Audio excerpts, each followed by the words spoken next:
presented by Soundlibra.com. Explore more titles via the link in the description or at Soundlibra.com.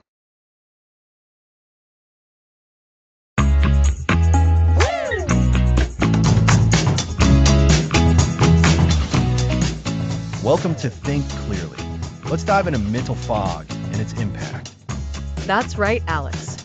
Before we jump in, a quick heads up.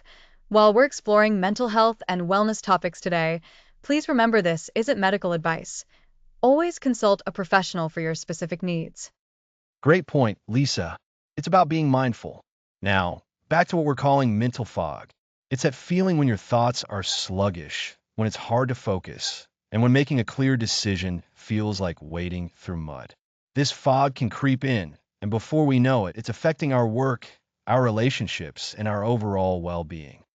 So, mental fog. It sounds pretty common. Is it just about being tired, or is there more to it? It's definitely more than just being tired, though fatigue can certainly contribute. Mental fog is a broader term. It encompasses a lack of mental clarity, difficulty concentrating, feeling scattered, and a general sense of being unable to think sharply. Imagine trying to read a book through a smudged window. You can see the words, but the meaning isn't clear, and it takes a lot of effort to decipher them. That's a bit like mental fog. I can relate to that. It makes me wonder why it happens. That's the million-dollar question, isn't it? And over this series, we're going to explore that and, more importantly, how to clear that fog. Today, we're really just setting the stage. We want to introduce the concept of clear thinking and why it's so essential. Clear thinking, in its simplest form, is the ability to process information logically and make sound judgments without undue influence from distractions or biases. It's about seeing things as they are, not as our fog-induced state might distort them. So, clear thinking is like having a clean, crystal clear window. You see everything exactly as it is. Precisely. And the ultimate goal of this series is to help you achieve that crystal clear view more often. Why is clear thinking so crucial, you ask? Well, think about the decisions you make daily.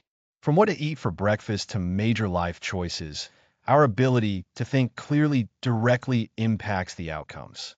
When our thinking is foggy, we're more prone to making mistakes, overlooking important details, and ultimately making choices we might later regret. It's like navigating with a faulty compass. You might move in a direction, but it's unlikely to be the right one. That's a fantastic analogy, Lisa. And this faulty compass, this mental fog, often stems from what we'll be exploring deeply in the coming episodes, our cognitive biases. These are systematic patterns of deviation from norm or rationality in judgment. They are mental shortcuts our brains take. And while they can sometimes be helpful, they're also a primary source of that fog. We don't even realize we have them. Cognitive biases. So, these are like hidden traps that steer us off course. Exactly. And recognizing these mental blind spots is the very first step toward achieving clarity. We're often unaware of how these biases influence our perceptions and decisions. They can make us overconfident, lead us to favor information that confirms what we already believe, or cause us to jump to conclusions. This series is going to be our journey to unveil these biases, understand them, and equip ourselves with the tools to navigate them. It sounds like a transformative process. Not just about thinking better, but about living better, too. Absolutely. The promise of clear thinking is a sharper mind, better decision-making, and a greater sense of control over our lives. It's about moving from a state of confusion and indecision to one of confidence and purpose. We want to help you cut through the noise, filter out the irrelevant, and focus on what truly matters. So, to recap for our listeners, today we've introduced the concept of mental fog, that lack of mental clarity that hinders our thinking. We've defined clear thinking as processing information logically to make sound judgments. And we've established just how crucial clear thinking is for making good decisions in all aspects of our lives. We've also touched on the idea that cognitive biases play a significant role in creating this fog, and that recognizing these mental blind spots is our starting point. That's a perfect summary, Lisa, and we've only just scratched the surface. In our next episode, we'll dive headfirst into the architects of illusion and explore some of the most common cognitive biases that contribute to this mental fog. Get ready to understand the hidden forces that shape your thoughts. I can't wait. So much to uncover. Next episode, The Architects of Illusion, Understanding Cognitive Biases.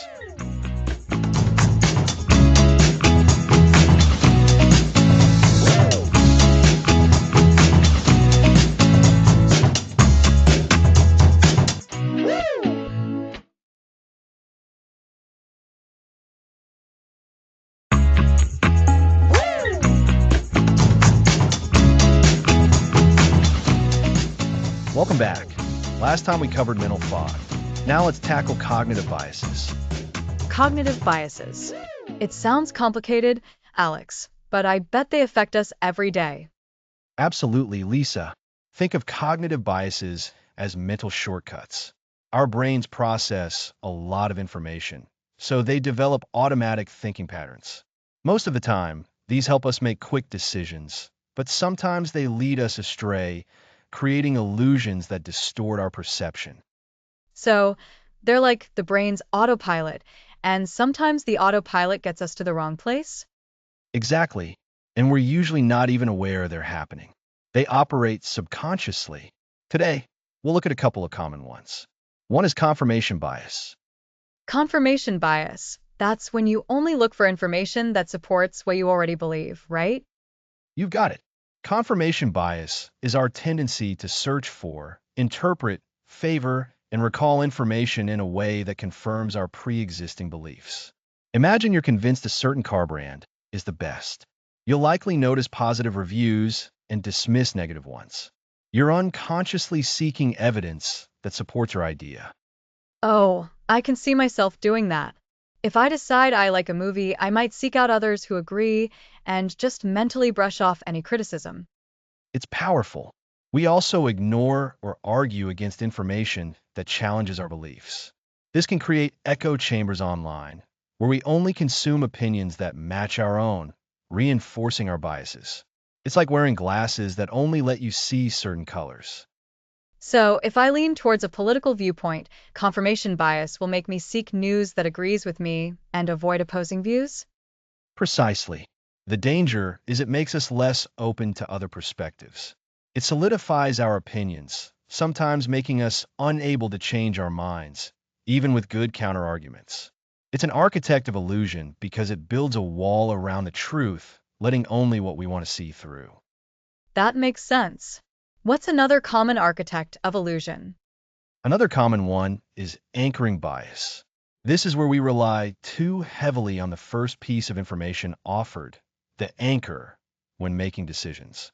Other judgments are then made by adjusting away from that anchor.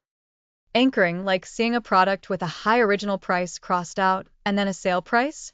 The original price is the anchor, making the sale seem like a great deal. That's a classic example. The original, higher price anchors your perception of value. Even if it was inflated, it makes the sale price seem much lower. You might buy something because the sale price feels drastically lower relative to the anchor, even if it's not the best value overall. I can see how that works in negotiations, too. If the first price offered is very high, everything that follows is judged against that initial number. Exactly. Or imagine buying a used car. The seller might say it's worth $15,000, but they'll let it go for 12. That 15,000 is the anchor.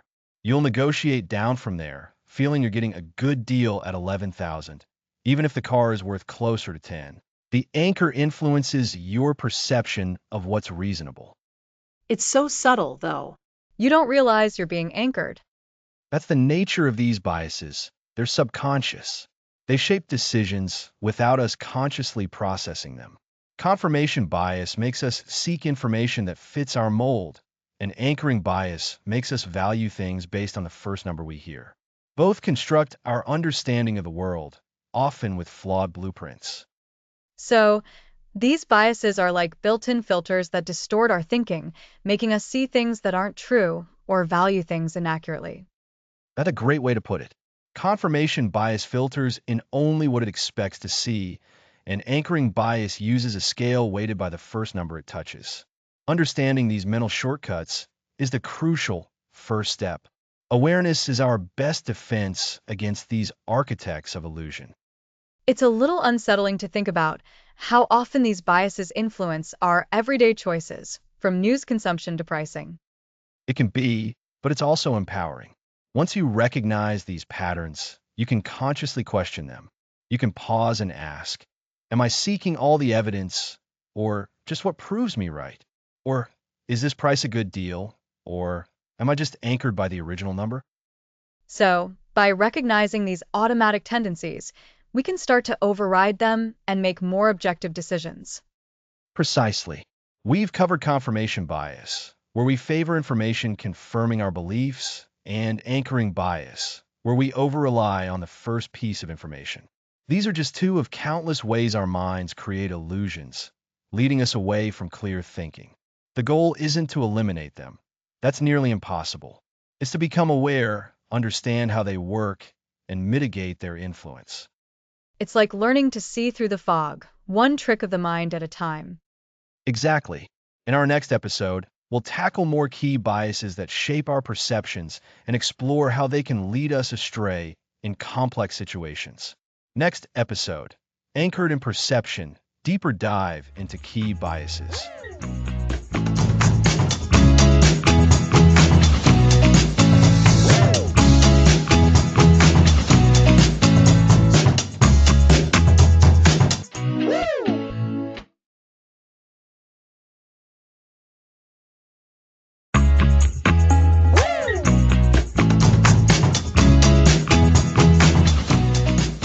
Welcome back. Last time we explored cognitive biases. Now let's tackle key biases. Right.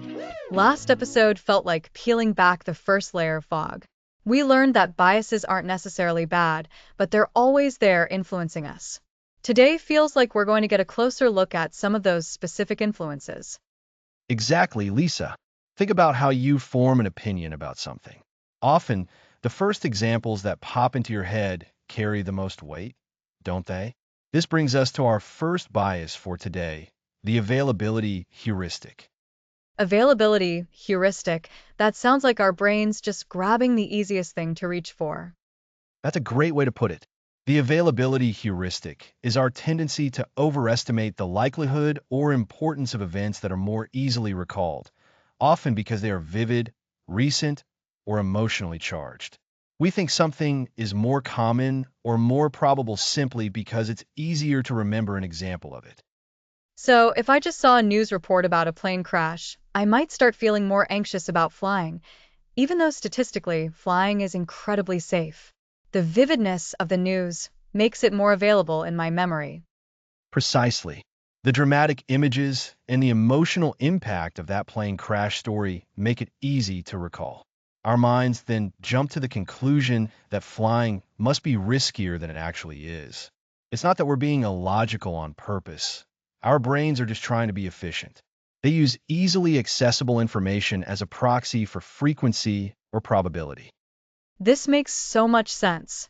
It's like when people fear shark attacks more than car accidents, even though car accidents are far more common. We've seen more dramatic images and stories about shark attacks, making them more mentally available. Absolutely.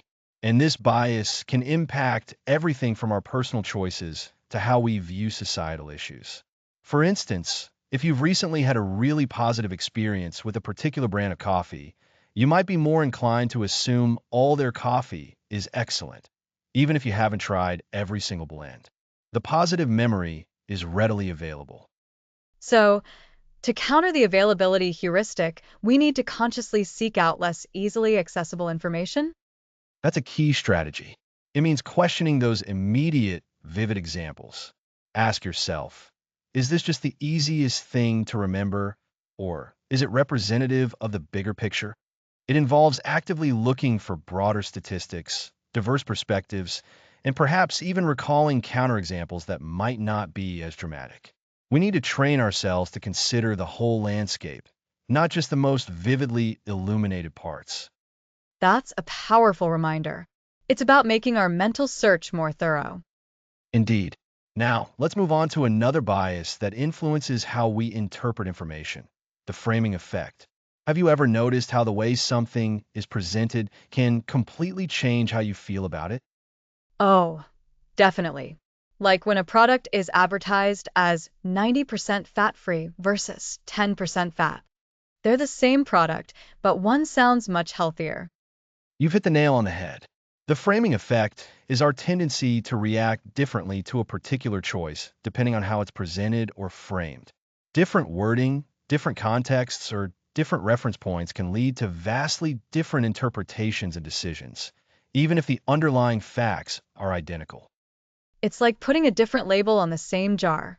The contents haven't changed, but our perception of them does. Exactly. Imagine a medical procedure. If the success rate is framed as a 90% chance of survival, most people would feel quite positive about it. But if it's framed as a 10% chance of mortality, the same procedure might seem terrifying. The objective outcome is the same, survival or death, but the way it's presented evokes different emotional responses and influences willingness to proceed. That's a stark example. So, the framing effect highlights how much context and language matter. We're not just reacting to the facts, but to the spin we're given. Precisely. It's a powerful tool that can be used in marketing, politics, and even in our everyday conversations. Think about how a compliment can be framed. Saying, "You're usually so organized," might feel backhanded if you've been a bit scattered lately. But "I appreciate how consistently organized you are" focuses on the positive attribute itself. Same core idea, but a different emotional impact. So, to combat the framing effect, we need to uncouple the information from the way it's presented and try to see the core facts. That's the goal. We need to develop a critical eye for how information is being framed. Ask yourself, what is being emphasized? What is being downplayed or ignored? Is there another way to look at this? This involves actively seeking out alternative framings or trying to reframe the situation yourself to see if your perception changes. It's about looking past the surface level presentation to the underlying reality. So, with the availability heuristic, we challenge the ease of recall, and with the framing effect, we challenge the presentation itself. It feels like we're building a toolkit for clearer perception. That's a perfect summary, Lisa. We've explored the availability heuristic, where vivid and easily recalled information can distort our judgment, and the framing effect, where the way information is presented significantly alters our perception. Both biases highlight how our minds take shortcuts. And the practical takeaway is to consciously question those shortcuts. For availability, actively seek more data beyond the easily remembered. For framing, look for alternative ways to present or understand the same information. Exactly. By understanding these biases, we're better equipped to spot them in action, both in ourselves and in the information we consume. This allows us to make more informed and less manipulated decisions. It feels like we're getting ready to tackle how to build habits that support this clearer thinking. You guessed it. Next time, we'll focus on cultivating those essential habits for a sharper mind. Next episode, the habitual mind, cultivating clear thinking habits.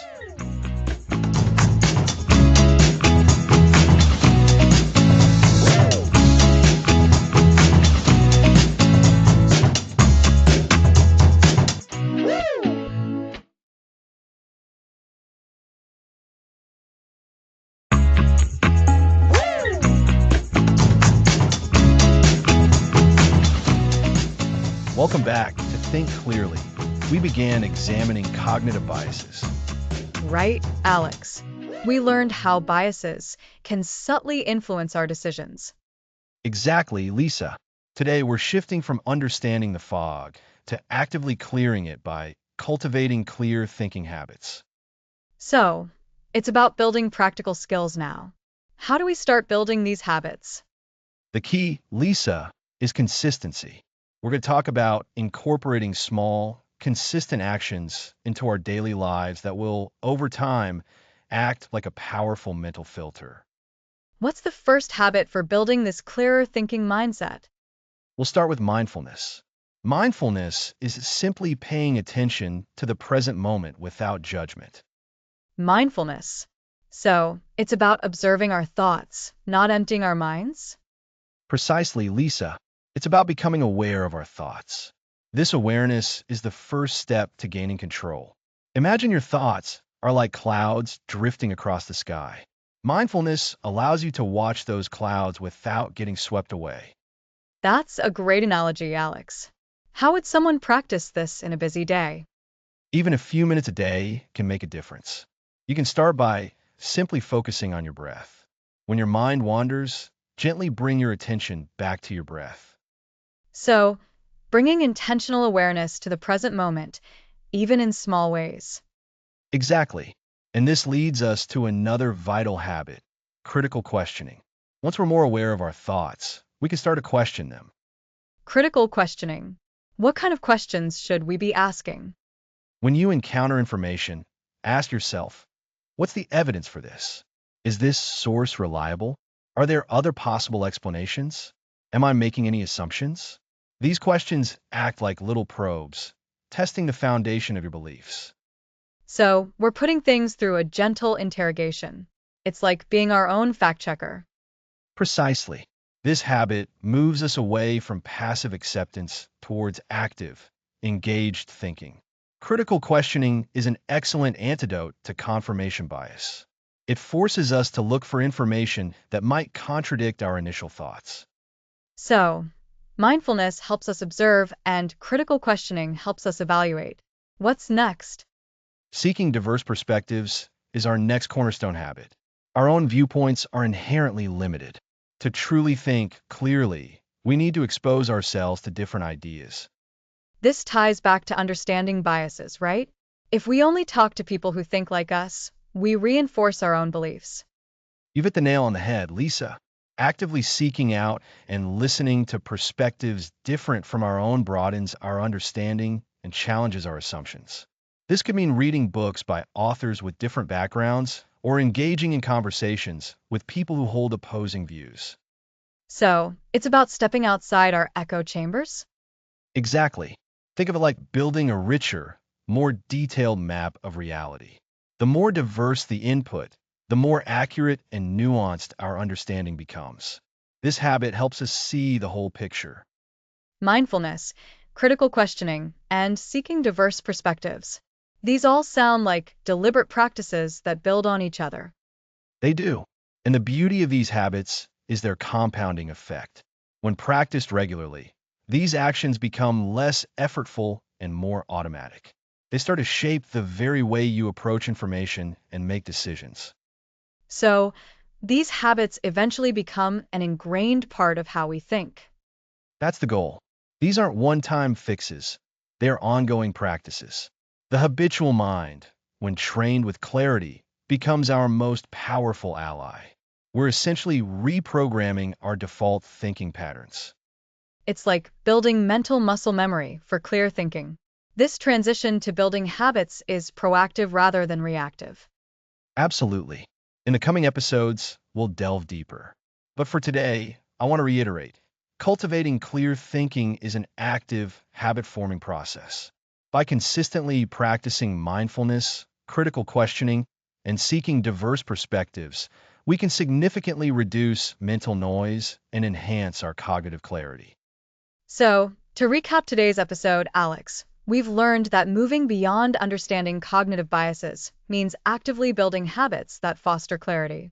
We discussed three key habits: mindfulness, which is about present moment awareness; critical questioning, which involves challenging our own thoughts and information; and seeking diverse perspectives, which means engaging with different viewpoints to broaden our understanding. These consistent practices help create a habitual mind that defaults to sharper thinking. That's a perfect summary, Lisa. These foundational habits are critical as we continue our journey towards a clearer mind. Next episode, the morning ritual of clarity, energizing your mind.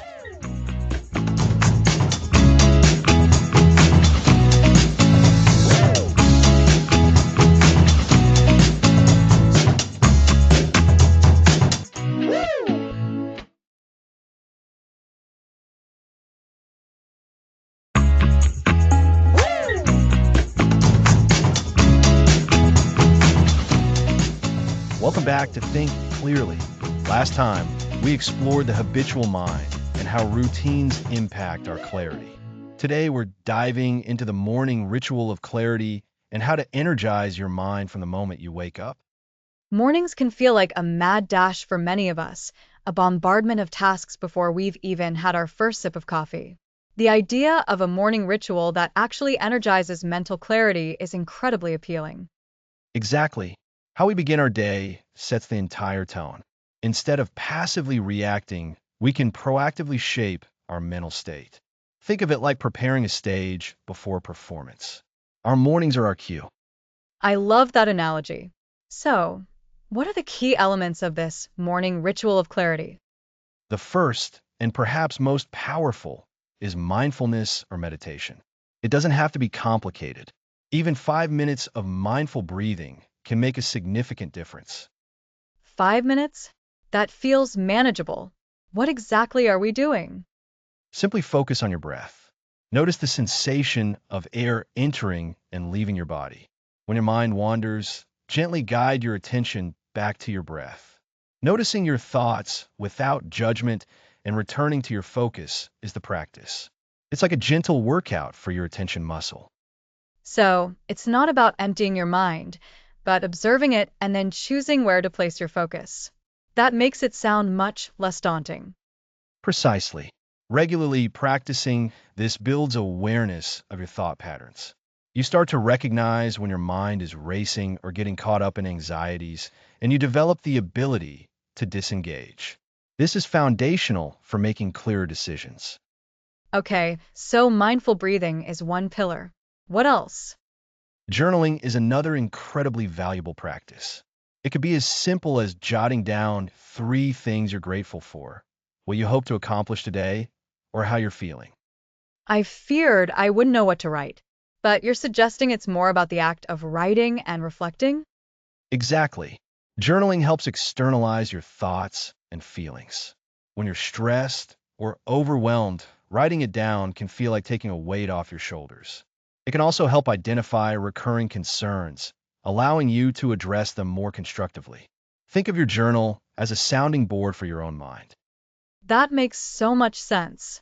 It's like decluttering your mental space before the day truly begins. Absolutely. This practice of externalizing your thoughts, whether through meditation or journaling, connects back to our discussion on cognitive biases.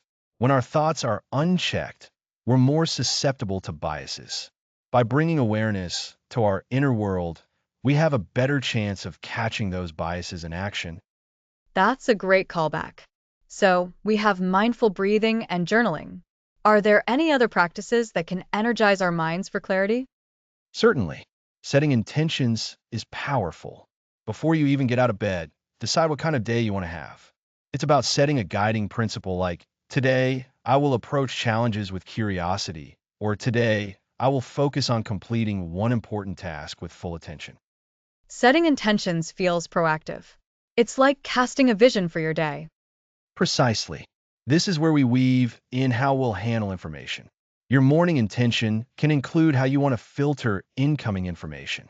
You might set an intention to check emails only at specific times or to avoid distracting social media feeds early on. This prepares you to be more deliberate about the information you consume. So, it's about actively choosing what we want to focus on and what we want to guard ourselves against. Exactly. We're actively engaging with our minds and setting a direction. Another aspect is mindful movement. This doesn't have to be a grueling workout. It could be gentle stretching, a short walk outside, or some yoga. I can see how moving your body would wake up your brain. It absolutely does.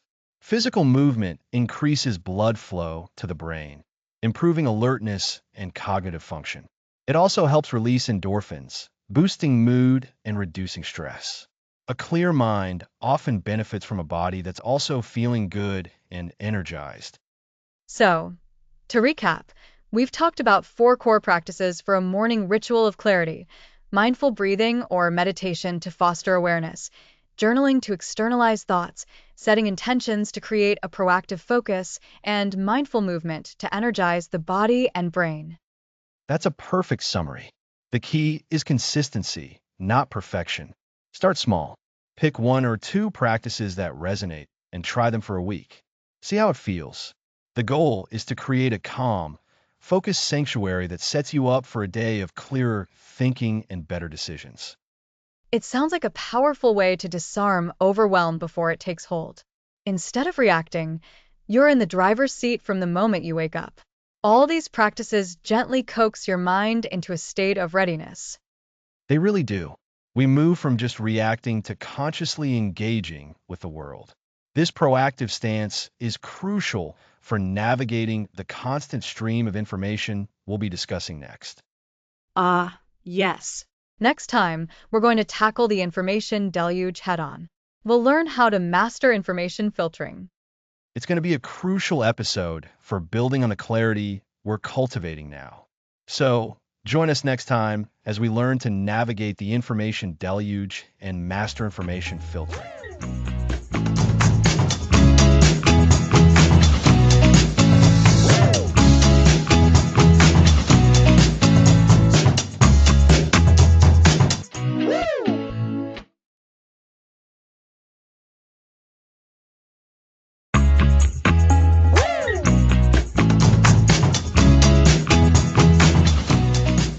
Welcome back. Last time, we explored how ingrained habits shape our thinking. Today, we're diving into the overwhelming flood of information. We're mastering information filtering. It feels like we're constantly bombarded, doesn't it? Every notification, every news alert, every scroll. It's a deluge. How do we navigate it all without drowning? The first step is recognizing we need to navigate it. Our brains have finite capacity. Think of your mind like a busy workshop. If you let every stray tool and scrap metal pile in, you'll lose track. You need a system to sort. A workshop analogy is perfect. So, what's the first tip for organizing this information workshop? It's all about intention. Before you consume information, ask, why am I looking for this right now? Are you learning a skill, staying updated, or just passing time? A clear purpose acts as your first filter. If something doesn't serve that purpose, it's easier to let it go. So, it's about having a goal before opening an article or app. That stops aimless scrolling. Precisely. And building on that intention, we need a critical eye for our sources. Not all information is equal. We need to differentiate credible sources from unreliable ones. It's like grocery shopping. You check expiry dates and ingredients on milk, right? No, you wouldn't. You want fresh milk. So, with information, what are the expiry dates and ingredients? Great question. For credibility, we look at the author or organization. Do they have expertise? Are they known for accuracy? Second, look at the evidence. Do they cite sources? Can you verify elsewhere? Finally, consider the tone. Is it sensationalized or biased? A balanced, evidence-based approach is usually a good sign. Okay, so checking author credentials, looking for supporting evidence, and noticing the tone. That gives us concrete steps. But what about when information looks credible but isn't? I'm thinking about misinformation. Ah, misinformation. That's a huge challenge.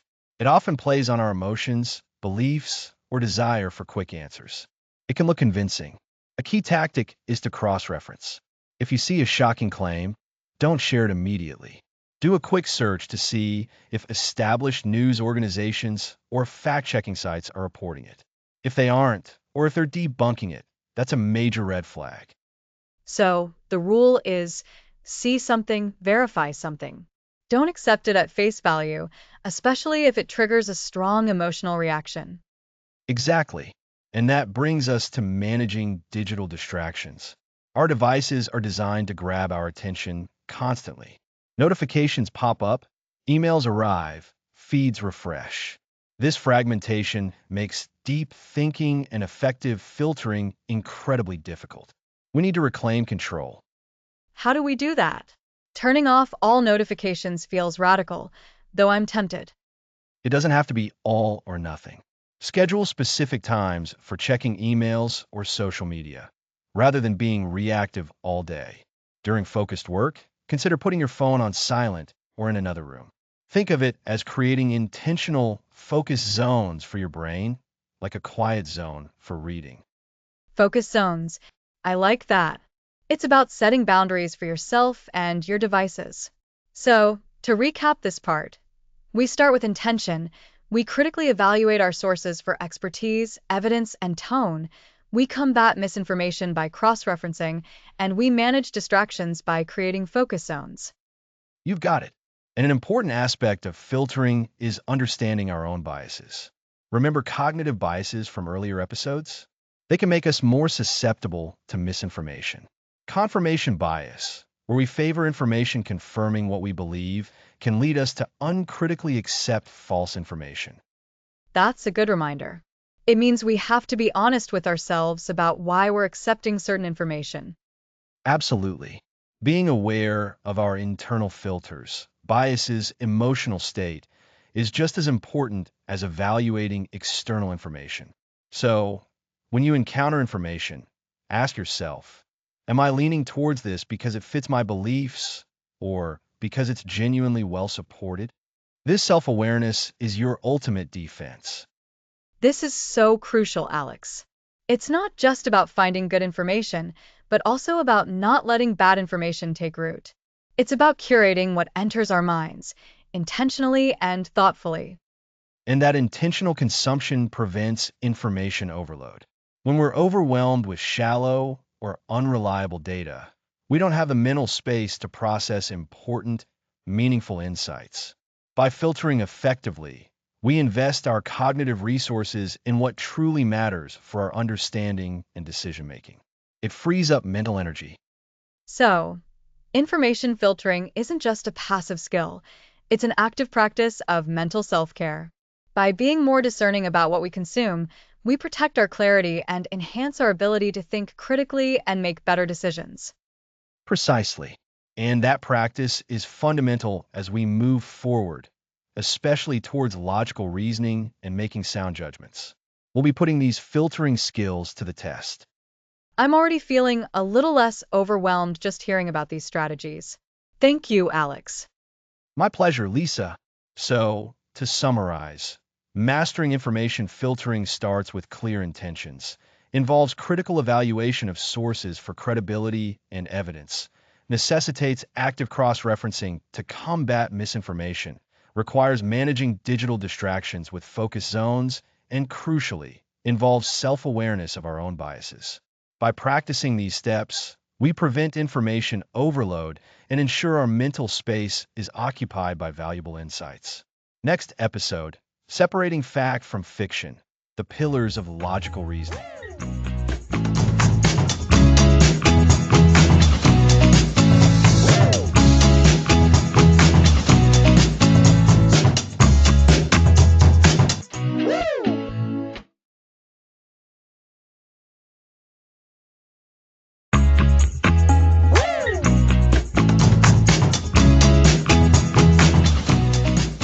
Welcome back to Think Clearly. Last time, we dove deep into mastering the information deluge. Today, we're moving on to a crucial skill, separating fact from fiction by understanding the pillars of logical reasoning. That sounds essential, Alex. We've talked about biases and filtering information, but how do we actually build sound arguments and spot when others aren't doing the same? Exactly, Lisa. This episode is all about giving you the tools to construct your own clear arguments and to critically examine the arguments you encounter every day. We'll break down the fundamental concepts of logic and learn to identify when reasoning goes astray. So, where do we start with building an argument? Every logical argument is built on two main things: premises and conclusions. Think of premises as the foundation stones of your argument. These are the statements that you accept as true, and they are used to support your conclusion. Okay, so premises are the starting points, and the conclusion is what you're trying to prove, right? Precisely. The conclusion is the statement that you arrive at based on the premises. For example, let's say our first premise is all humans are mortal. Our second premise could be Socrates is a human. And if those two are true, then the conclusion must be that Socrates is mortal. You got it. And that's a perfectly valid logical argument. The premises, if true, fully support the conclusion. The structure here is key. It's like building with Legos. The bricks, your premises, need to fit together correctly to build a stable structure, your conclusion. I like that analogy. So, how do we ensure our Legos fit together properly? What makes an argument valid? A valid argument is one where if the premises are true, the conclusion must also be true. The structure of the argument guarantees the truth of the conclusion, assuming the premises are true. It's about the form of the argument. So, an argument can be valid even if one of its premises is false? Yes. For example, consider this. Premise 1, all birds can fly. Premise 2, penguins are birds. Conclusion, therefore, penguins can fly. This argument is valid in its structure. If those premises were true, the conclusion would have to be true. However, the first premise, all birds can fly, is false. Because a premise is false, the conclusion is also false. This is a valid argument with a false conclusion. That distinction between validity and truth is really important. So, what do we call it when an argument is valid and all its premises are true? That, Lisa, is called a sound argument. A sound argument is the gold standard. It's an argument that is both logically valid and has all true premises. If you can construct a sound argument, you have a very strong case for believing your conclusion. Sound arguments. So, the opposite of a sound argument, or even just a valid one, is when things go wrong. That's where logical fallacies come in, right? Exactly. Logical fallacies are errors in reasoning that undermine the logic of an argument. They can make an argument appear stronger than it is, or lead you to a false conclusion, even if the premises seem plausible. They're like faulty Lego bricks that make your whole structure wobbly. We've touched on biases before, and I imagine some fallacies prey on those same cognitive shortcuts. They absolutely do. One very common fallacy is the ad hominem fallacy. Instead of addressing the argument itself, an ad hominem fallacy attacks the person making the argument. Oh, I see this one a lot. Like when someone dismisses a scientific finding because they don't like the scientist. Precisely. The scientist's personal characteristics or opinions are irrelevant to the validity of their scientific claims. Another one is the straw man fallacy. This is where someone misrepresents an opponent's argument to make it easier to attack. They build a straw man version of the argument, knock it down, and then claim to have refuted the original, stronger argument.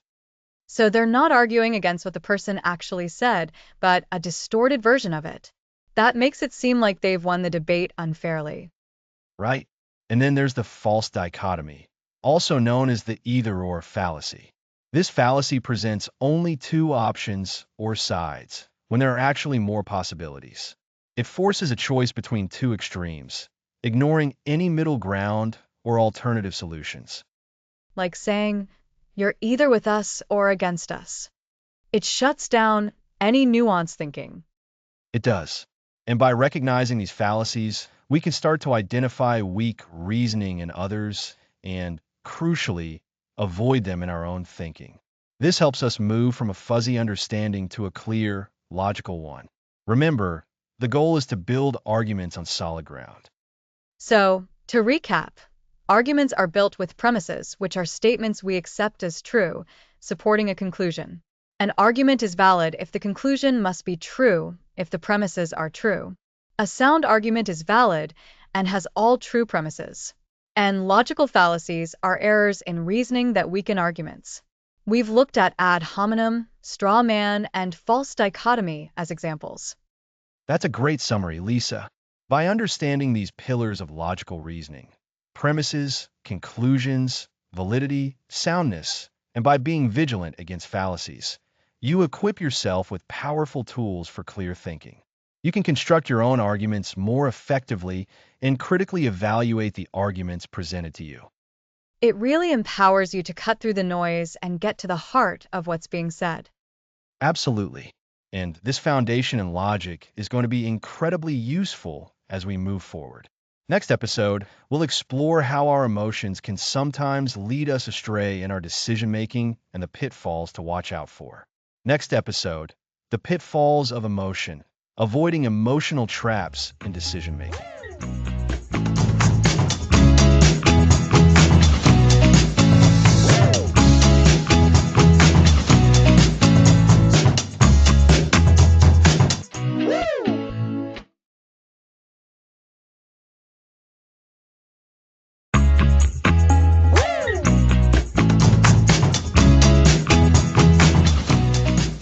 Welcome back. Last time, we dove into the pillars of logical reasoning. Today, we're exploring a force that sometimes undermines even the most logical minds, our emotions. It's so true, Alex. We often think of ourselves as rational beings, but then unexpected emotions can lead us to act in ways we normally wouldn't. They absolutely are. Emotions are vital. They motivate us and help us connect. But in decision making, they can act like a thick fog. Imagine navigating a clear road, then a swirling storm rolls in. That storm is your emotion, blinding and disorienting you, making you veer off course. That's a great analogy. So, how do emotions trap us? One common trap is impulsivity from strong, immediate feelings. Excitement about a new opportunity might lead you to commit without considering risks. This is hot cognition. Our emotional state drives choices. Fear is also a huge trap. Fear of loss can make us cling to familiar, bad situations or avoid necessary risks, causing analysis paralysis. I've definitely felt that paralysis from the fear of making the wrong choice. Exactly. And it's not just negative emotions. Extreme happiness or optimism can lead to poor decisions. We might overestimate success or underestimate obstacles because we feel so good. This can amplify optimism bias. Another pitfall is emotional reasoning. We take our feelings as proof. I feel this is bad, so it must be. Our feelings become the sole arbiter of reality. So, we say, because I feel this way, it's true, instead of, is this feeling based on facts? Precisely. This leads to regret aversion, the strong desire to avoid feeling regret later. This can make us choose options that minimize the possibility of regret, even if they aren't the most sensible. It sounds like the core issue is letting emotion dictate, rather than letting logic and facts lead. You've hit the nail on the head. The goal isn't to eliminate emotions, but to recognize when they might cloud our judgment and manage them. So, how do we avoid these traps? First, awareness. We need to pause and ask, what am I feeling? Is this emotion influencing my decision unhelpfully? This creates separation between emotion and decision. A pause. That seems simple, but powerful. It is. Building on that, practice emotional regulation. Acknowledge feelings without letting them hijack your process. Deep breathing or mindfulness can help regain balance. When you feel anger, fear, or elation, take deep breaths. Focus on your breath. This interrupts the immediate reaction and lets your rational mind catch up. So, when I feel anxious about a big decision, I should breathe and acknowledge the anxiety without immediately saying no. Exactly. Use detached observation. Imagine yourself as an observer. You see the fear, but you aren't defined by it. You can acknowledge it and return to your logical analysis. We can also reframe our perspective. If you're fearful, what's the worst that could realistically happen? And what are the potential positives? Challenging the emotional narrative with a balanced view reduces the emotion's power. We tend to focus on the most extreme negative outcome when fearful. And it's helpful to delay decisions when emotions run high. Anger, sadness, or elation should prompt you to wait. Let the intensity subside. This connect to decision delay, which we'll discuss more. Also, seek input from others, but strategically. Don't just ask those who agree. Seek perspectives from calm, rational people or those with different viewpoints. They help you see objectively.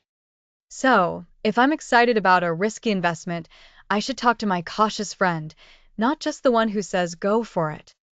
Precisely for a balanced view. You want someone to help identify blind spots, not just validate your feelings. To recap, emotions can cloud judgment, causing impulsive decisions, fear-driven avoidance, or overconfidence. Pitfalls include hot cognition, emotional reasoning, and regret aversion. To avoid them, develop self-awareness, practice emotional regulation with pauses and breathing, reframe perspectives, delay decisions when emotions are high, and seek objective input. It really emphasizes that being clear-minded involves emotional intelligence, understanding the inner landscape as well as external facts. Absolutely. This understanding is crucial for sound, long-term decisions. Next, we'll explore how to harness emotions, using them as a compass for better decision-making. Thanks for listening.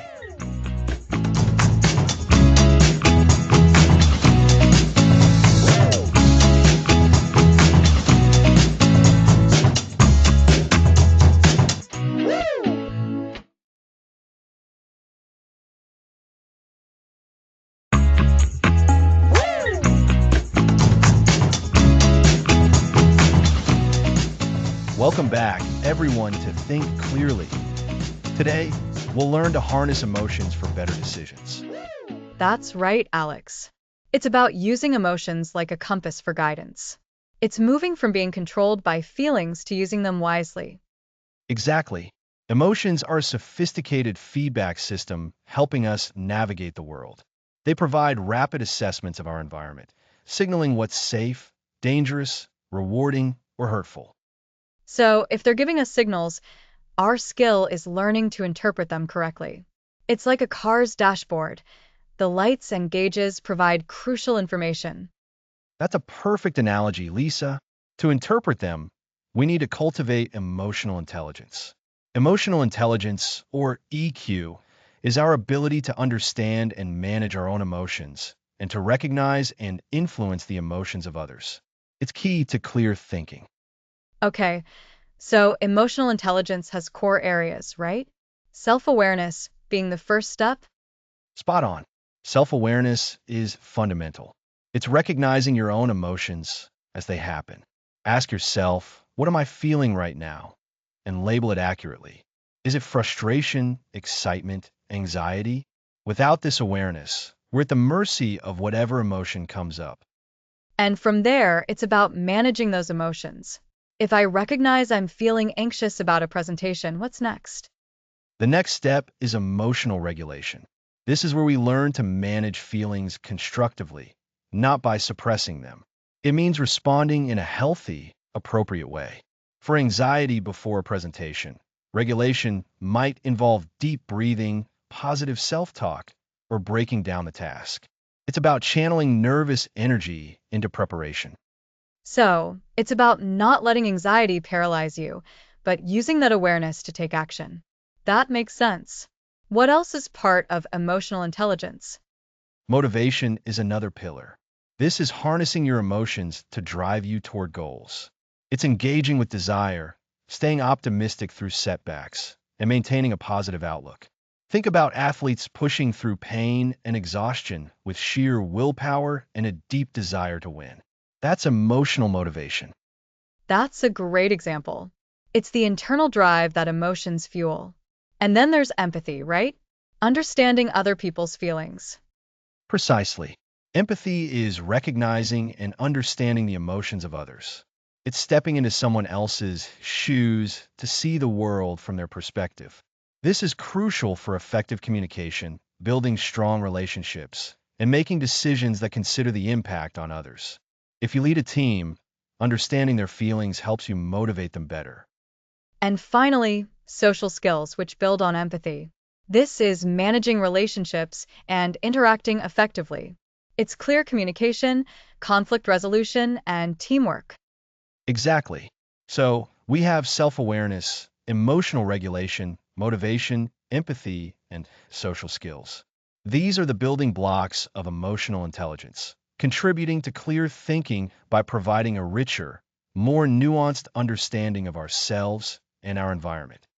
It sounds like a powerful toolkit, but how do we actually use our emotions as a compass for decisions? It's easy to slip back into letting them dictate our actions. That's a great question, and it leads us to intuition.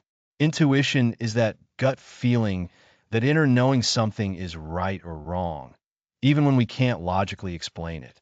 Many dismiss intuition as guesswork, but it's often the subconscious mind processing vast amounts of information and past experiences, presenting that insight through an emotional signal. So, our intuition isn't magic. It's our brain's incredibly fast way of summarizing complex data. Precisely. Think of it as a sophisticated pattern recognition system. Your brain has seen thousands of similar situations, and it's flagging a particular course of action because, based on past data, it has a high probability of leading to a good outcome or a warning about a bad one. The gut feeling is the emotional readout of that complex calculation. How can we trust that gut feeling then? Because sometimes gut feelings can be wrong, driven by fear or prejudice, can't they? Absolutely. And this is where self-awareness and emotional regulation come in. We need to distinguish between a true intuitive signal and a reaction driven purely by fear, anxiety, or wishful thinking. A genuine intuitive insight often feels calm and clear, even if it's a warning. Strong, irrational fear, on the other hand, often feels erratic and overwhelming. So, when you get a strong feeling, you first need to pause and ask, is this a reasoned insight? Or is it just my fear speaking? Exactly. And you can do this by engaging your rational mind after the intuitive signal appears. Ask yourself, what about this situation is prompting this feeling? What evidence supports or contradicts this feeling? The goal isn't to override your intuition, but to integrate it with your logical analysis. Your intuition can highlight areas to investigate further with your rational mind. It's like intuition gives you the hypothesis, and your rational mind runs the experiment to test it. A fantastic way to put it. In decision making, we can use emotions as an early warning system. If a decision feels fundamentally off in a way you can't articulate, it's a signal to slow down, gather more information, and reevaluate. Conversely, if a path forward feels exciting and energizing, it might be worth exploring, but still requiring due diligence. So, we're not just thinking with our heads anymore. We're thinking with our whole selves. We're acknowledging the data that our emotions provide. Exactly. By understanding and managing our emotions, we gain a powerful ally in the pursuit of clear thinking. They provide valuable context, highlight potential risks and opportunities, and can even point us toward the most effective solutions, especially in complex situations where logic alone might fall short. We're learning to listen to that inner compass. It's a more holistic approach to clarity. Instead of trying to suppress emotions, we're integrating them into our decision-making process consciously and constructively. It's about using our feelings as guides, not as drivers. That's right. It takes practice, of course, but by cultivating emotional intelligence, we can harness the wisdom of our feelings to make more informed, balanced, and ultimately clearer decisions. We're not just thinkers, we're feeling thinkers. Feeling thinkers. I like that. So, to recap, we've learned that emotions, when managed, can be valuable guides. Emotional intelligence, with its components of self-awareness, regulation, motivation, empathy, and social skills, helps us interpret these signals. And our intuition, often expressed as a gut feeling, can be our subconscious mind processing information and presenting it to us as an emotional cue. The key is to integrate this intuitive wisdom with our rational analysis. Precisely. We're moving beyond just logic and embracing a more complete picture of our inner landscape to guide us. Thanks for listening.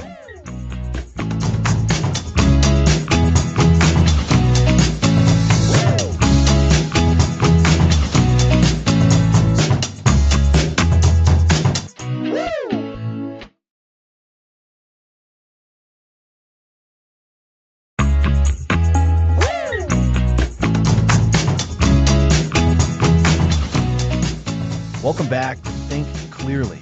Last time, we explored how to harness our emotions as a compass. Today, we're building on that with episode 10, the Clarity Checklist. we're diving into practical techniques to make our decision-making sharper. It's like we're putting all the tools we've learned into a handy toolbox. We've talked about biases, logic, and managing emotions. Now, how do we actually use all of that when faced with a real decision? Exactly, Lisa. Today is all about action. We're going to introduce a few key decision-making techniques that you can start using immediately. Think of this as your personal clarity checklist. The first technique we'll explore is a fundamental one, the cost-benefit analysis. Cost-benefit analysis. What does it involve, simply put? At its heart, it's about weighing the potential gains of a decision against its potential losses. You list out all the good things that could happen if you make a certain choice, and then you list out all the bad things that could happen. For each item on both lists, you try to assign a value or a weight to how significant it is. So, if I'm deciding whether to take a new job, the benefits might be a higher salary, more interesting work, or a shorter commute. The costs could be more travel time, a longer learning curve, or less job security. Precisely. And then you try to quantify that. How much is that higher salary worth to you each month? How much do you value that more interesting work on a scale of 1 to 10? And conversely, how much of a negative impact would that longer commute have on your daily life? It's about getting a clear picture of the trade-offs. It helps us move beyond just gut feelings and look at the tangible outcomes. It makes sense. It forces you to think through all the potential consequences, both positive and negative, in a structured way. It absolutely does. And another popular and straightforward technique is the pros and cons list. This is a slightly simpler version, but incredibly effective. You've probably done this for smaller decisions, like choosing a restaurant. Oh, yes. Pros and cons. The classic. Indeed, you create two columns. On one side, you list all the advantages of a particular option, the pros.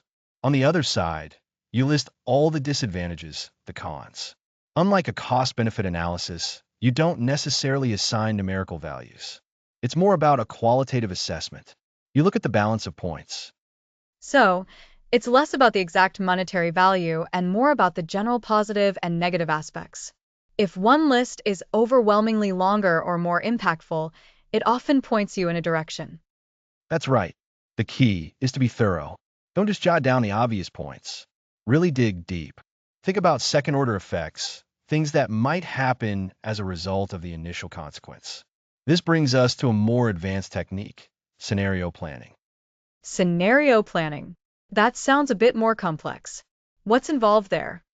Scenario planning is particularly useful for bigger, more complex decisions, especially those with a longer time horizon or a lot of uncertainty. Instead of just weighing pros and cons, you imagine different possible futures or scenarios. You ask yourself, what could happen if X occurs? And what would our decision look like then? So, you're not just thinking about what might happen, but you're constructing entire storylines for various potential outcomes. Exactly. You might create a best case scenario, a worst case scenario, and a most likely scenario. For each scenario, you then evaluate how your potential decision would play out. Does your decision still look good in the worst case scenario, or would it be catastrophic? This helps you build resilience and prepare for different eventualities. This sounds like it helps you prepare for the unexpected. It's not just about the immediate outcome, but about navigating a range of possibilities. Precisely. It's about stress testing your decision. And remember how we talked about biases earlier in the series? These techniques act as buffers against them. When you force yourself to list out all the costs or to imagine worst-case scenarios, you're less likely to fall prey to optimism bias or confirmation bias, where you only focus on the information that supports what you already want to believe. That's a great point, Alex. These methods provide a framework that can help us be more objective, even when our emotions or ingrained biases are trying to pull us in a certain direction. They absolutely do. Now, let's talk about decision paralysis. We've all been there, right? Too many options, too much information, and we end up making no decision at all. Oh, definitely. It's overwhelming. To combat this, we can introduce a concept called satisficing, which is a combination of satisfy and suffice. instead of trying to find the absolute perfect option. The maximizing approach. Satisficing means finding an option that is good enough and meets your essential criteria. So, you're not aiming for the absolute best, but for one that meets your core needs and allows you to move forward. This sounds like it could save a lot of time and mental energy. It can significantly. When you've identified your non-negotiables, your must-haves, and you find an option that meets those, you can often feel confident making that choice and moving on. This is especially true for less critical decisions. You don't need to spend hours choosing toothpaste, for example. Right. And this connects back to identifying our values and priorities, which we discussed earlier in the series. Knowing what's truly important helps define what good enough actually means for you. You've got it. Now, let's bring it all together with a mini checklist for sharper decision-making. Before making a decision, ask yourself, 1. Have I identified the core problem or opportunity? What am I actually trying to achieve? 2. Have I considered the potential benefits and drawbacks? Think cost-benefit or pros and cons. 3. Have I explored different possible futures? What are the scenarios? 4.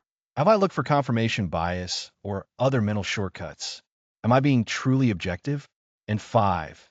Is this a decision where good enough is truly sufficient? Am I trying to maximize when satisficing would work? That's a fantastic summary, Alex. It's like a quick mental scan to ensure you're approaching the decision systemically. It provides a concrete way to apply everything we've learned. It's a practical toolkit. By using these techniques regularly, you'll find yourself becoming more confident, more efficient, and ultimately making better decisions. You're not just reacting, you're actively engaging with your choices.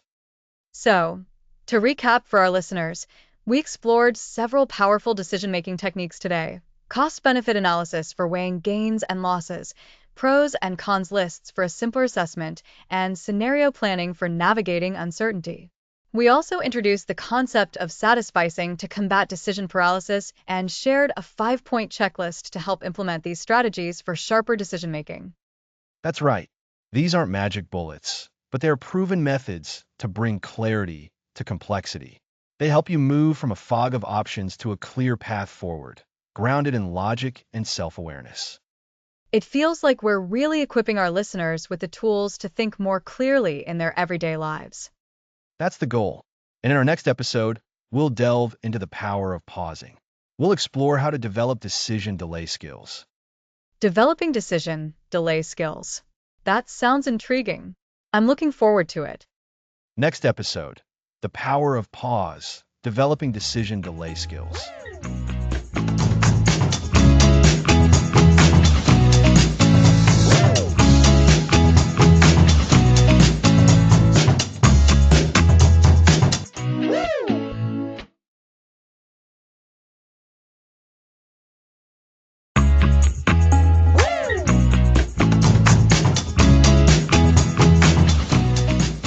Welcome back to Think Clearly.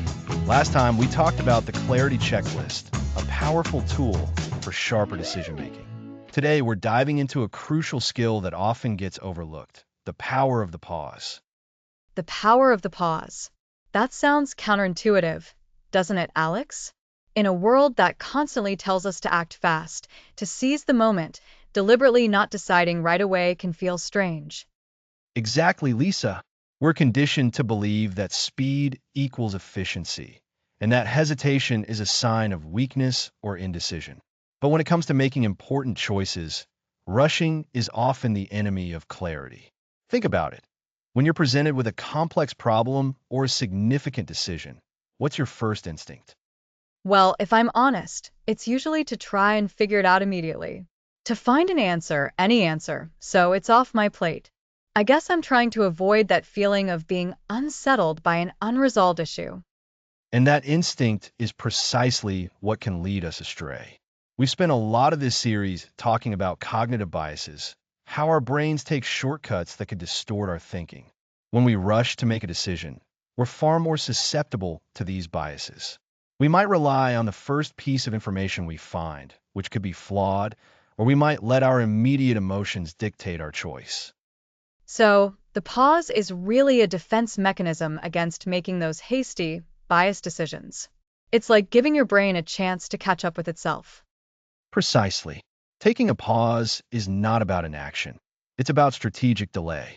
It's an active choice to allocate more time and mental energy to the decision-making process. This allows for deeper reflection, more thorough information gathering, and ultimately, a clearer perspective. When you pause, you create a buffer zone between the stimulus, the problem or decision, and your response. That buffer zone sounds incredibly valuable. So, how do we create this buffer? Are we talking about just staring at a wall for an hour? Not necessarily. It's about implementing specific strategies. One of the most effective is simply acknowledging that you can pause. The first step is recognizing when a decision feels rushed or overwhelming. If you find yourself feeling pressured, or if the stakes are high, that's your cue to consider delaying.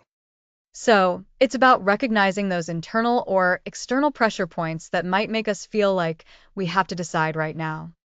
Absolutely. Once you've identified the need to pause, you can then communicate that. If it's a decision involving others, you can say something like, "This is an important decision, and I need some time to consider all the factors thoroughly. I'll get back to you by specific time or date." This transparency is key. That's a great point. It manages expectations and also gives you permission to take that time. But what do you do during that pause? How do you ensure it's productive and not just procrastination? Excellent question. During the pause, you can engage in several clarifying actions. First, revisit the information. Is there more data you need? Can you consult with an expert or a trusted advisor? Sometimes, just talking through the problem with someone else can illuminate new angles. Remember how we discussed the benefits of diverse perspectives? Right. Getting outside your own head. Exactly. Second, reflect on your goals and values. Does this decision align with what's truly important to you or your organization? Rushing can cause us to lose sight of the bigger picture. A pause allows you to reconnect with your core principles. So, it's not just about gathering more facts, but also about checking in with your own internal compass. Precisely. And a third key activity during the pause is scenario planning. Think about the potential outcomes of different choices. What's the best case scenario? The worst case? The most likely? This mental exercise can help you anticipate and prepare. It counters the tendency to only focus on the immediate, positive possibilities. This sounds like it directly combats the optimism bias, where we might underestimate risks. It does. By actively forcing yourself to consider a range of outcomes, you're proactively mitigating that bias. The pause also helps us manage emotional responses. We've talked about how emotions can hijack our rational thought. When you're feeling angry, anxious, or even overly excited, giving yourself time allows those strong feelings to subside, so you can approach the decision with a more balanced and logical mindset. So, the pause is a tool for emotional regulation as well as cognitive clarity. It's about taming impulsivity. Absolutely.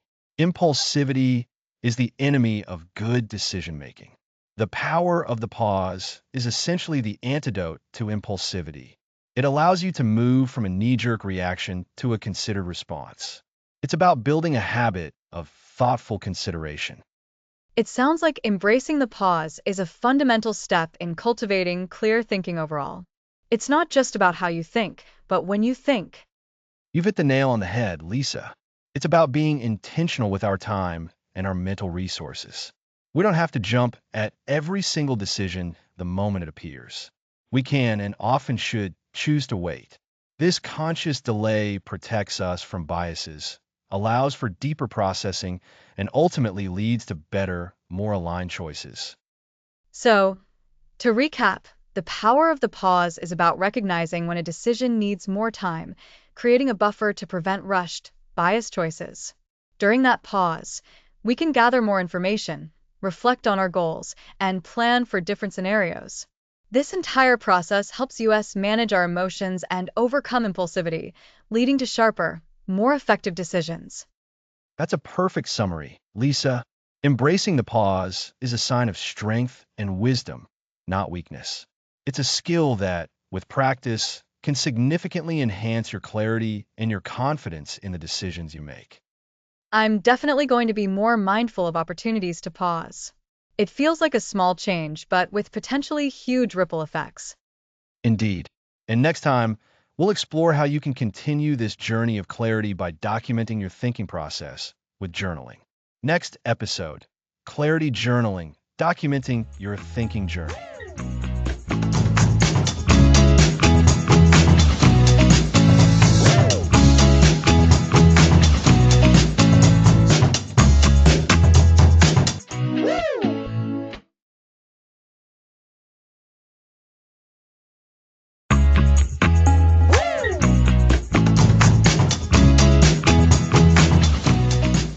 Welcome back. Last time we explored the invaluable skill of decision delay. We learned how pausing before acting can prevent impulsive choices and allow for more reasoned thought. That was so practical, Alex.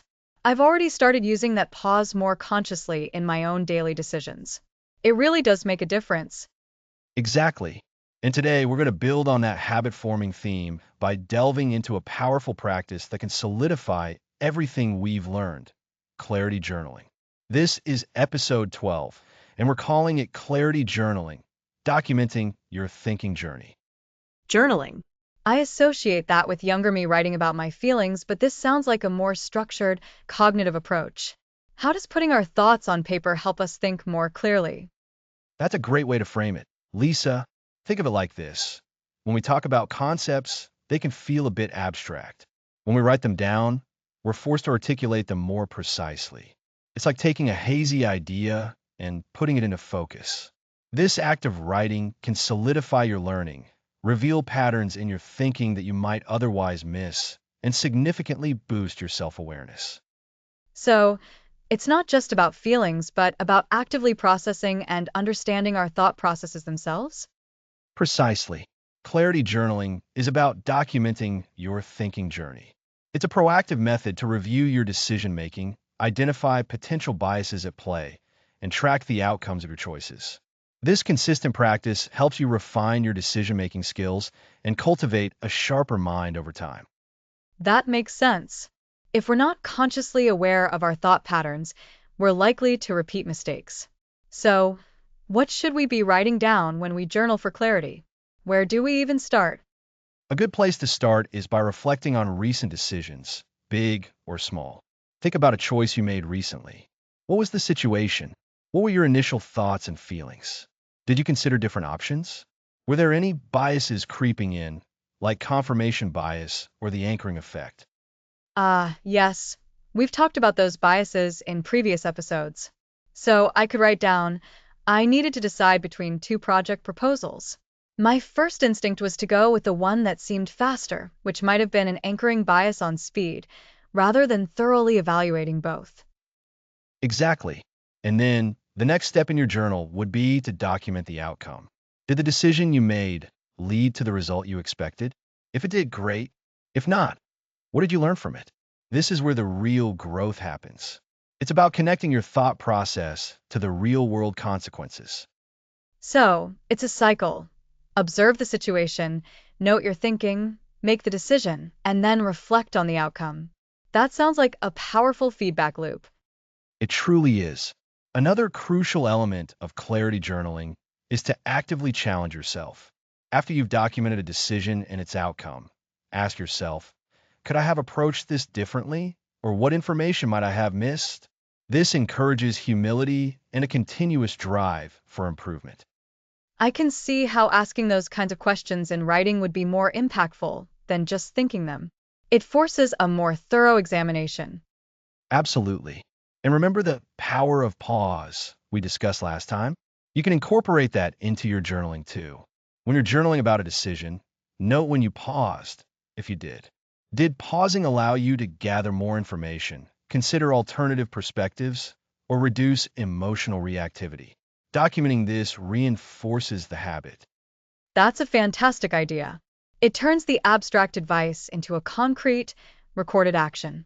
So it's about not just recording what we did, but how we made decisions and the why behind them. You've got it. Think of your clarity journal as a personal laboratory for thinking. You're the scientist, and your thoughts and decisions are the experiments. Each entry provides data that helps you understand your own cognitive landscape better. Over time, you'll start to recognize your personal thinking traps and develop strategies to avoid them. And this practice, by its nature, helps with self-awareness, which we know is a cornerstone of clear thinking. It's like building a map of your own mind. Exactly. And you don't need to dedicate hours every day. Even 10 to 15 minutes of focused journaling a few times a week can yield significant benefits. Consistency is more important than duration. Start by writing down one decision a day, or perhaps one significant thought that arises. What else can we journal about besides decisions? You mentioned biases earlier. That's a rich area. You can dedicate entries to exploring specific cognitive biases we've discussed. For example, you might write about a time you felt strongly about something and then analyze whether that feeling might have been influenced by emotion rather than pure logic. Or you could journal about situations where you might have been overly reliant on the first piece of information you received, exploring the anchoring effect in practice. So it's a way to actively practice identifying and counteracting those biases in our daily lives. Precisely. And as we move towards the end of this series, it's important to see clarity journaling as a key tool for ongoing practice. It's not a one-time fix, but a method that supports sustained mental sharpness. It's about creating a dialogue with yourself, a reflective space where you can nurture better thinking habits. It really sounds like a way to make all the principles we've covered in this series tangible and actionable in our own lives. Documenting our journey makes the progress real. Indeed, by taking the time to write, reflect, and analyze, you're not just recording your thoughts, you're actively shaping them. You're building a robust system for self-correction and continuous improvement in your cognitive abilities. Clarity journaling is your personal guide to a sharper, more effective way of thinking. So, to recap, clarity journaling involves documenting decisions and their outcomes, actively questioning your thought processes, and reflecting on potential biases. It's a consistent, proactive practice that builds self-awareness and reinforces the skills we've learned throughout this series. That's a perfect summary, Lisa. It's about creating a concrete record of your thinking journey, allowing you to learn from your experiences and cultivate lasting clarity. Next episode, Embracing the Unclear, Navigating Ambiguity with Confidence.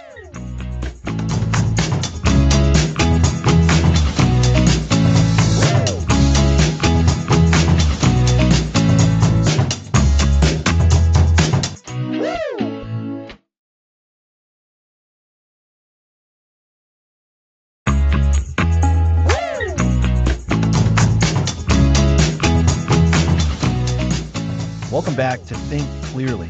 Last time, we explored the power of journaling to document our thinking. Today, we're diving into something many of us find challenging, embracing the unclear. We'll learn how to navigate ambiguity and uncertainty with confidence. Navigating ambiguity, that sounds like a big one, Alex. Often, we want a clear answer, a perfect solution. But life rarely hands us those easy choices, does it? You're absolutely right, Lisa. And that's precisely the point of this episode. We've spent the last 12 episodes building a fantastic toolkit for clear thinking and decision making. We've learned about biases, logical reasoning, managing emotions, and even the importance of pausing.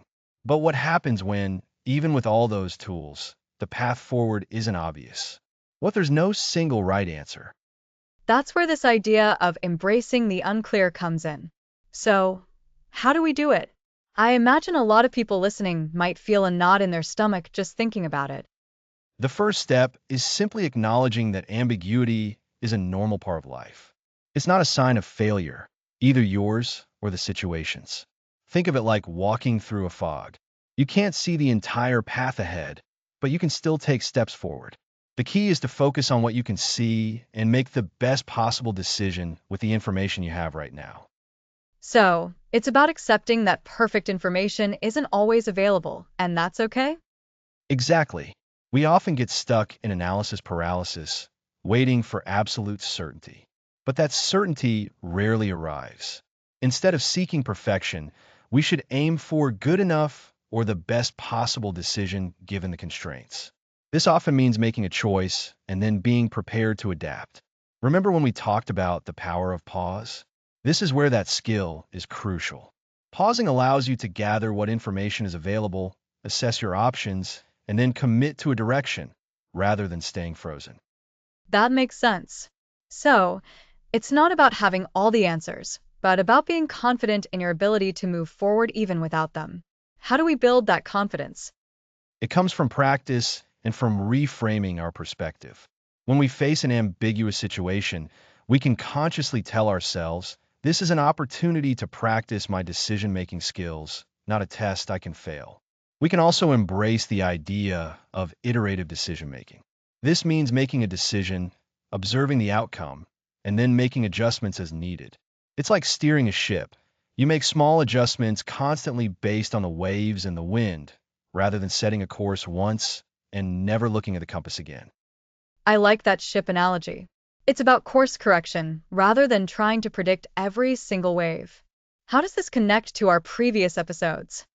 It ties together very powerfully. Our understanding of cognitive biases, for instance, helps us recognize when our fear of uncertainty is leading us astray. Are we stuck because the situation is genuinely unclear, or are we stuck because we're letting a bias like the status quo bias convince us not to change, even when change might be beneficial?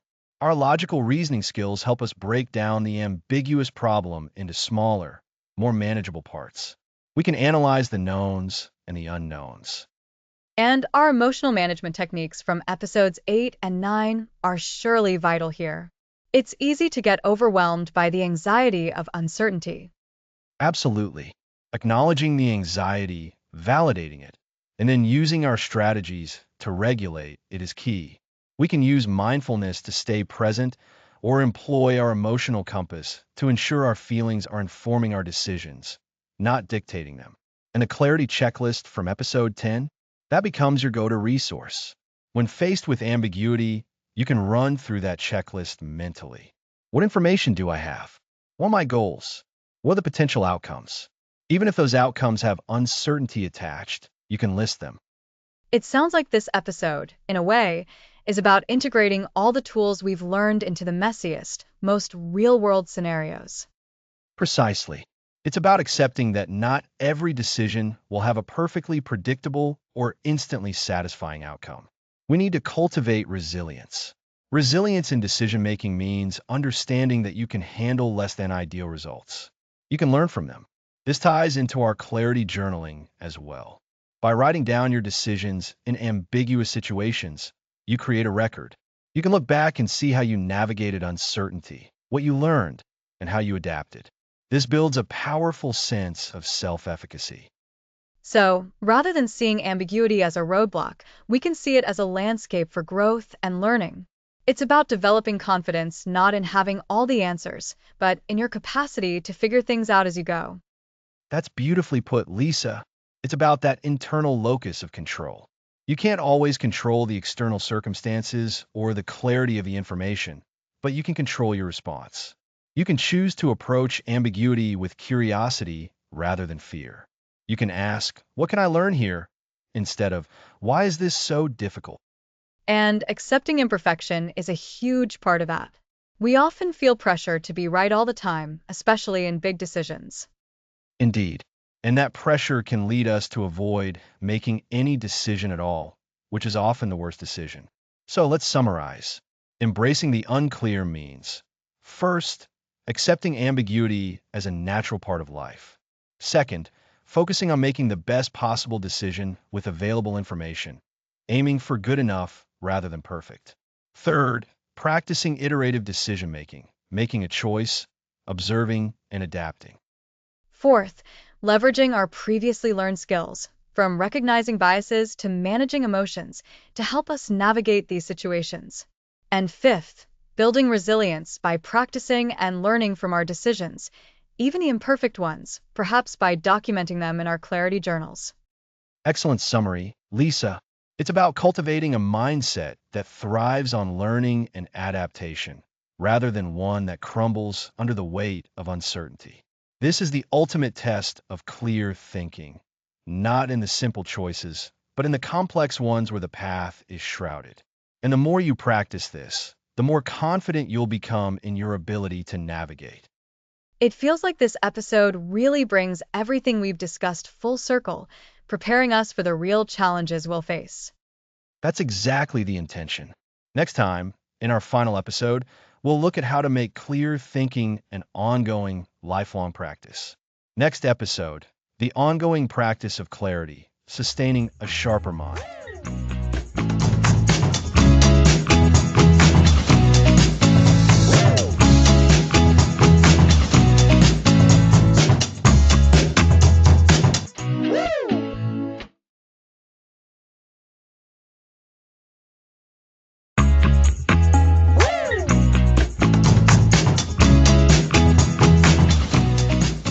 Welcome.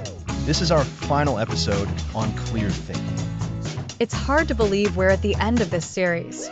We've covered so much ground, Alex. From understanding those sneaky cognitive biases that can warp our perception, to building practical habits that pave the way for more deliberate thought. Exactly, Lisa.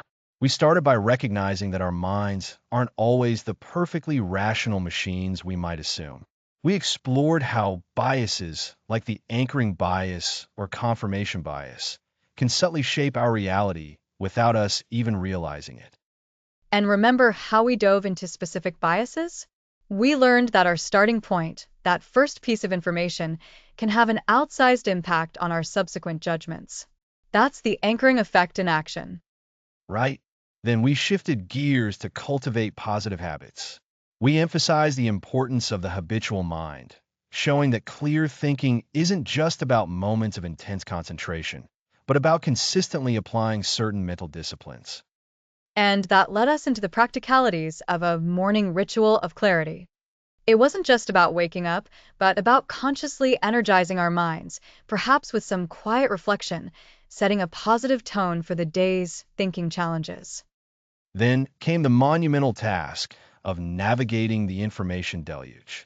We talked about mastering information filtering, learning to sift through the endless stream of data we encounter daily, separating the valuable from the noise. That was crucial. Following that, we really honed in on the pillars of logical reasoning. We focused on separating fact from fiction, equipping ourselves with the tools to build sound arguments and spot faulty ones. And we couldn't talk about clear thinking without addressing the powerful influence of our emotions. We learned about the pitfalls of emotion, identifying how unchecked feelings can derail our logic. But then, we discovered the positive side, the emotional compass. We learned how to harness our feelings, not as liabilities, but as valuable signals that can guide us toward better, more nuanced decisions. It's about emotional intelligence. Precisely. With this foundation, we moved into practical decision-making frameworks. We introduced the Clarity Checklist, a powerful set of techniques to ensure we're approaching our choices with a sharp, unbiased mind. And who could forget the power of the pause? We really highlighted the skill of developing decision delay. Knowing when to step back, when to hold off on an immediate reaction, can make all the difference in avoiding impulsive, regrettable choices. Then, we delved into the reflective practice of clarity journaling, documenting our thinking journey, our biases, our breakthroughs. It's an invaluable tool for self-awareness and continuous improvement. And in our previous episode, we addressed the inevitable reality of ambiguity. We learned to embrace the unclear, understanding that not every situation has a perfectly defined answer, and how to navigate those gray areas with confidence. So, as we wrap up this series on Think Clearly, the most important takeaway is that this isn't a destination. It's a continuous journey. Clear thinking is an ongoing practice, a muscle that needs to be worked consistently. It's like tending a garden, isn't it? You don't just plant the seeds and walk away. You need to water, weed, and nurture it regularly for it to flourish. Our minds are the same.